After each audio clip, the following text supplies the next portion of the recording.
Thinking, whoo, 25 years of pension. it's gonna come. It's gonna come. But you know, that's kind of any show, I think, in a way. I mean, ours, well, yeah, and ours.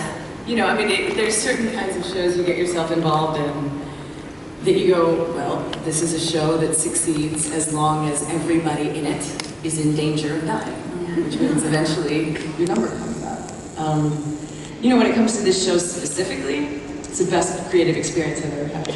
I work with an extraordinary group of professionals, incredible actors. Our crew is made up of superheroes, and I'm grateful. I'm grateful for every single second, but it's gonna end, you know, and it all ends. I mean, our shows, even shows that run for such a long time, like Smallville, you know, what we do is we fall in love with a character, we create a world, and then eventually, whether it's, you know, 6 weeks or 6 years, you say goodbye to it. And I think early on in your career, you just have to make peace with that.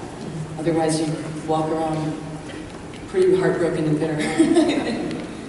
Nikki, what's life been like for you? You've been as part of this huge thing for years. What are you? Are you ready to just leave the quiet life with your cute husband now, or are you ready for it to be over, this monolith of a movie? Did you just ask if we were doing the simple life with my husband? No, are you looking forward to quiet time with the husband now, or is it, I mean, are you going to miss this being in the zeitgeist 24/7? I don't know the answer to that yet, just because it's hard to reflect on something that I still feel so close to, you know, it's not done, and for so long I think we've all just been putting it off, you know, for the last like 2 years people have been saying it's coming to an end, it's coming to an end, and it's not coming to an end, and now it is coming to an end because that panel that we just did yesterday was the last time we're all going to sit together at Comic-Con on a panel, and things like, moments like that where you start to realize like there are lasts involved, the last premiere. It does get sad, you know, we've been together for a long time as a group, as a family, but what would I do if I thought I couldn't go on without it? You know, you just have to sort of close the book and say, there's other things going on, and I've had a really exciting year, and, you know, as an actor, like, there are years that go by and you're like, what do I do? I'm not working at all. Should I just give up and go work at Walmart? Like, I don't know what to do with myself. And this year I've done 4 films actually, and I have some other things going on, which are just I'm sitting there calling my agent, going like, hey, you must really love me. Things are happening right now. But I am married, and I'm crossing my fingers that life goes on after Twilight. Before we get to the questions, Kristin, I wanted to ask you, you got a huge reception yesterday during the fight scene of Beauty and the Beast. Is this your wheelhouse now? Is this the kind of thing that you really want to do?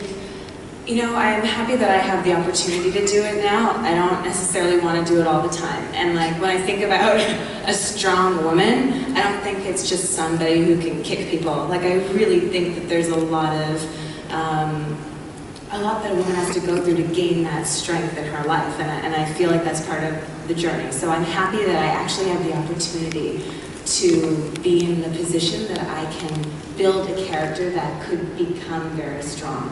And I think that even, I've played a victim a lot in my life, and I'm just really excited that even metaphorically, I can go and be kick-ass, you know? Like, even if as a metaphor, I think that shows strength, that she can be proactive and take care of herself. All right, let's go to your questions. Is there anyone? Go ahead. Hello? Yes. First off, thank you very much, all of you, for being such great role models for the up-and-coming generation of women. My question is for the whole panel. As women in the entertainment industry, are there other women whose work you really enjoy? Producers, writers, other actresses? Yeah. Everybody here. Yeah. Action idols. Do you have an action idol? Sigourney Weaver is really It's just pretty incredible. But it is really amazing and inspiring to watch the men too you know, it's just, there are these great performances, and sometimes they're small, sometimes you're flipping through something at 3 in the morning and what is this? You know, I never saw this movie. And it's so great to see people doing what we're doing. For me, it's really, I mean, Robert Duvall, really, Ed Harris, I've got these people that I don't watch. Right. Okay, Patricia Arquette. I mean, for some reason I could watch her read the paper. There's so many great actresses, and Holly Hunter, Elizabeth Moss. Well, yeah, they're not in this genre, but right. they're amazing women. Yeah. Kate Blanchett talking about that, and she's got such a balance of grace and strength, and I think she's the kind of strength that you're talking about. That being a strong woman isn't just, you know, I can get a beat on you from 150 feet away in a cross breeze and shoot you in the face. You know, I mean, it's so much more about, which I can, by the way. But you know, I think it's about conceiving strength in ways that maybe women have always been strong, and identifying that and embracing that. And I think Kate Blanchett's pretty wonderful. Yeah. Sorry, I was warned. I take full responsibility. Oh. Enjoyable morning. Oh, For thank the you. audience members who are under 18 years of age. Next question. That has been stressing me out, by the way. Things I can't talk about because of that line. Hi, my question is for Kristin.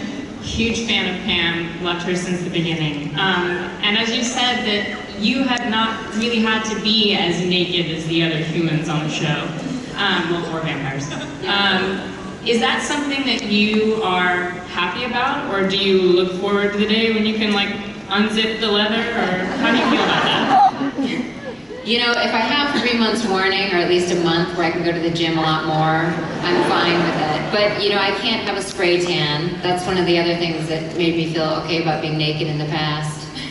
But it's really all vanity in my head about being nude. I had the scene with Alex in bed, and this year, and it just said in the script, you know, I'm in bed, I get out of bed, I put on my robe, and I thought, oh, okay, like that's not gonna be huge, you know, nudity, and I could have a spray tan, it was my human story.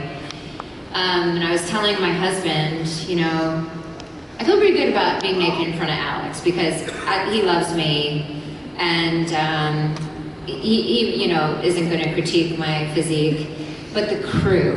And my husband had this blank expression, and I thought, uh-oh, I shouldn't have said I'm comfortable with Alex seeing me. And I kept saying, well, what are you thinking? And he finally said, the 12 million people who watch the show. I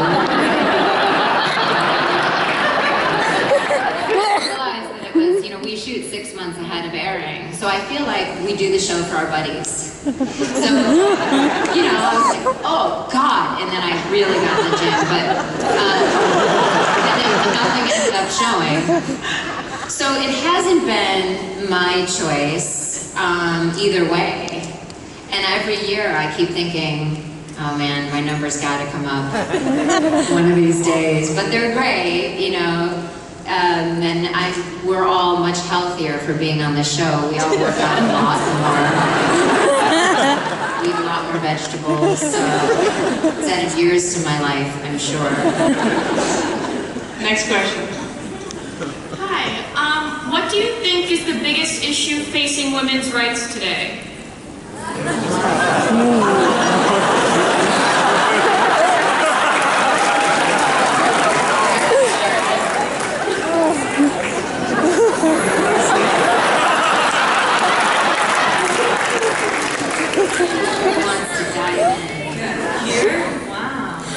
Here? In this country?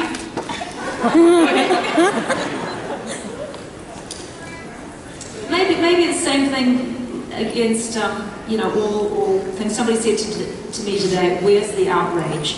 Like these days, if you want justice, I'm afraid you have to go get it, whether that's climate justice, social justice, whatever it is. Unfortunately now, you're going to have to stand up and demand it This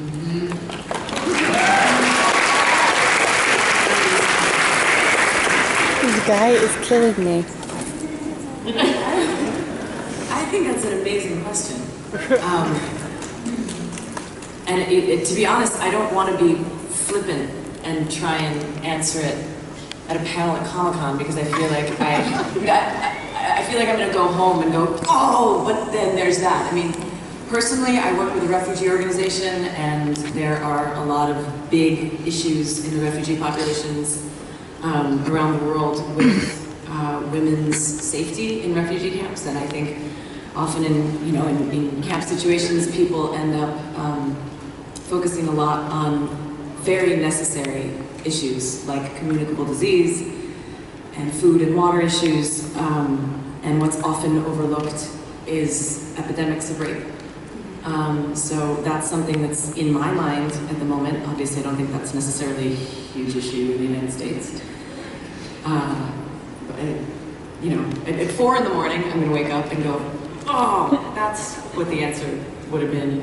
And I think that's really fair too, because I feel the same way. It's like you do want to be taken seriously, especially if you're asked. People sit on the fence not because they want to sit on the fence, but because you want to make sure that you understand what it is that you're talking about, and you want to make sure that you can back up what it is that you say. I think that's why, which sounds like a cop-out, and I promise you it's not. It feels like it's an issue that needs to be discussed. It feels like it's not something that we could state, this is the biggest issue for women right now. I feel like if we could all get together and chat about it and really work it through, because like what Sarah's saying is true. There's the global issues, there's things that are happening in more developed nations and in less developed nations. You're looking at like stuff that's gone on forever, and I think that the issues that are happening on the level you're talking about are probably reflected in the United States as well, but on a different scale. But it's like, it feels like it's so touchy, like we could step anywhere and there's a landmine in this discussion. And that's issues, and you asked about rights, but as far as issues go, there's this, I don't know if you guys watch TED Talks, but there's a great TED Talk with, they're great, aren't they? I'm going to say Elizabeth Gilbert, but I've not enough. Who wrote Eat, Pray, Love? That's correct. Yes, that's correct. And she gives this talk, and oh gosh, she's good. And she says, for the first time ever, we are a generation of women looking to no one. Like, we have nobody who's come before us as a role model to tell us how to do all of these things that all of a sudden we're doing. We have, like, our parents were, like, only really the first generation that it's, like, okay to divorce. You know, like, my mother is a single mother who runs her own company, and, like, when I was 10, that wasn't, common at all. So we're now sort of like finally going, well, I want a career, and I have children, and I'm like capable of doing this, and I don't need a man for that, and I don't have to get married, and I can have a baby whenever I want to, and I can do this. But we're also like juggling this, and there's absolutely nobody to look at and nobody to turn to. And she said, and it's worth looking at if you're interested, because I think that we don't think about that enough, to go, we really are the trailblazers. Like, we are the first people to be really facing all of that kind of stuff. Anyway, but that's like an issue, not a right.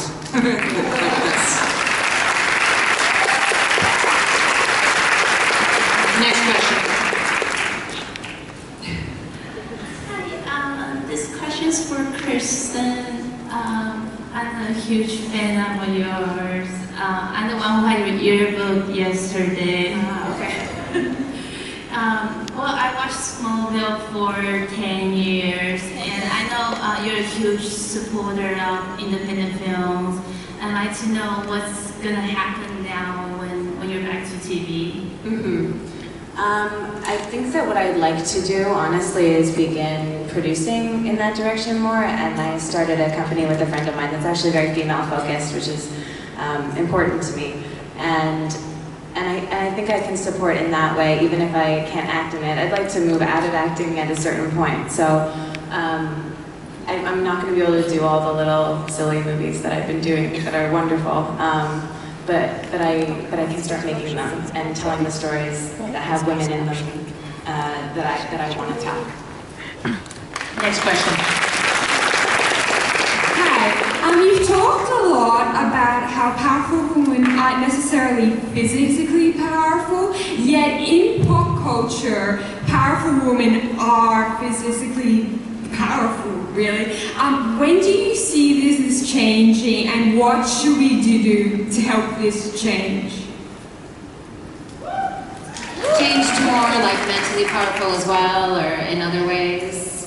Well, like in the new Spider-Man movie, for example, the gal, she's a scientist. She doesn't. Oh, right. What's her? I can't think of her name. Yes.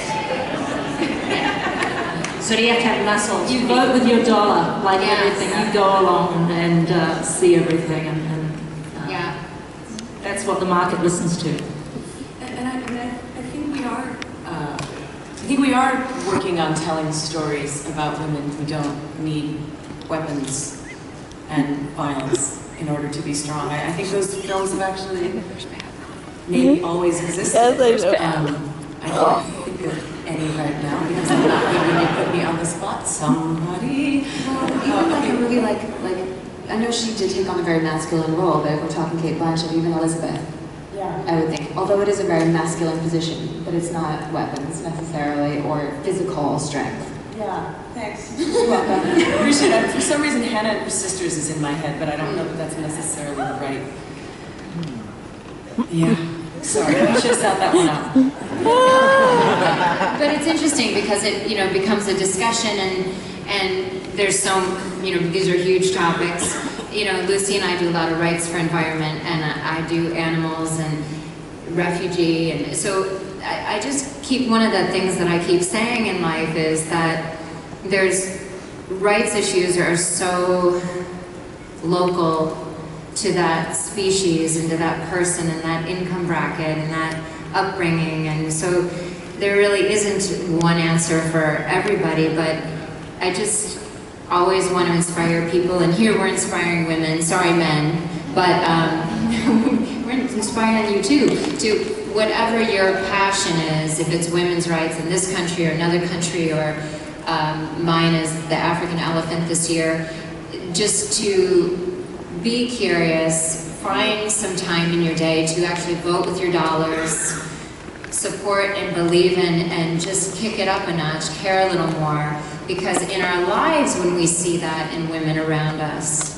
and we can have discussions like this, and a panel like this, and shows like this, it all contributes and leads to a tipping point. So art and life have that symbiotic relationship. So just whatever you're interested in, Earth needs all of your passions. But if it's knitting, it doesn't matter. just put it do it. Go online. You can vote online. It's really effective. Petitions. There's every person matters, and your viewpoint matters. You're no longer powerless, actually. That's the good news. You are no longer powerless. That's right. And I think to add what you guys are saying, and to answer your question also, is as individual women, and even men, in our lives, to well, I think the men can do it too, but to go out and really look at where do you buy into stereotypes in your own personal existence, like where are you going to be powerful, I need to behave in this way, where am I using violence to feel like I'm not weak, where am I doing any of that stuff? And the more that I think we change personally, the more we're going to support reflections of that in media, I think. Next question. This is for Anna Torv, big fan of Fringe, and a huge fan of Nikki. You deserve an Emmy. My question is, where do you think Outlive is in 2036, and any idea about our Olivia in the future? Well, I know that I've been invited to do the Fringe panel on Sunday, so I think that she is coming on. I'm not scared. And then Olivia, I think she's somewhere happy with Lincoln. That's in my imagining anyway. Yeah. Next question. And thank you for that sweet. This question is also for Anna Torv. After 5 years of Emmy-worthy performances on Fringe, where are you headed from here? You know, I'm so grateful that we've got the opportunity to go into season 5 knowing that this is our final season. So right at this point, I just want to finish the game, you know. And I think that all the departments are wanting that too. I think that the writers are wanting to deliver like a good ending, and they're wanting to serve the show and the audience that have been following us. And I just want to finish the game, and then I think I'll have to take a deep breath and kind of take a minute to shake her off. You play someone for a few years, and you know it takes a little bit of time to let go. So then I'll take a deep breath and look to the future. I don't know what's in store. I'm excited though. Do you know how it will end? Have they given you a tip off? Yes, they told me how. No, I don't know. Next question. Hi, this is actually for everyone. I was curious about the relationship you have with your writers, the general makeup, or how often you work with female writers, and how important that is to you, and if you can tell when a line comes to you, if it's written by a guy or a female. We only have a couple of female writers on our show, and the way that our show works is that people, like a couple of writers will write each script, so you know that it's theirs. And more often than not, actually, you can feel it. I can feel it. We've got two, wow, great hair. Sorry, I just looked at it. It's awesome. We have 2 writers for season 3 on The Walking Dead. They are amazing, and they're very powerful. We don't have enough women directing, in my opinion. We have had quite a few, but those are the numbers that I would like to balance, because the women that we've had to come in to direct have been powerhouses, and there are so few. So that's my wish. Yes, an interesting question though. Can you tell dialogue that's been written by a male versus a female? It's like, oh, the dude wrote that. I can't. You can't? No, I can tell dialogue that's written by a parent or not a parent. Yeah, about kids. I think there's a very specific voice, and I think it's definitely challenging for men to write for women. But I'm part of a film series right now that was written by a woman. The book series was written by a woman, Stephanie, and then Melissa Rosenberg wrote the screenplay. So there's a lot of women. I feel like this is a point that I keep repeating. A lot of women, in my life surrounding that, as well as the first, Catherine Wardock directed the first Twilight. So. We have 6 writers right now, and 2 of them are women, but I can't tell the difference. They all kind of have their own style, but I can't tell, gender differences. And then we're very female friendly, because the books were written by Charlene Harris, who's like the sweetest, cutest little, she looks like your aunt. The stuff comes out of her. So, it's pretty, we've got a great group over there that's pretty even. And maybe writers are quite sensitive for the most part anyway, like that male writers are a little bit womany anyway.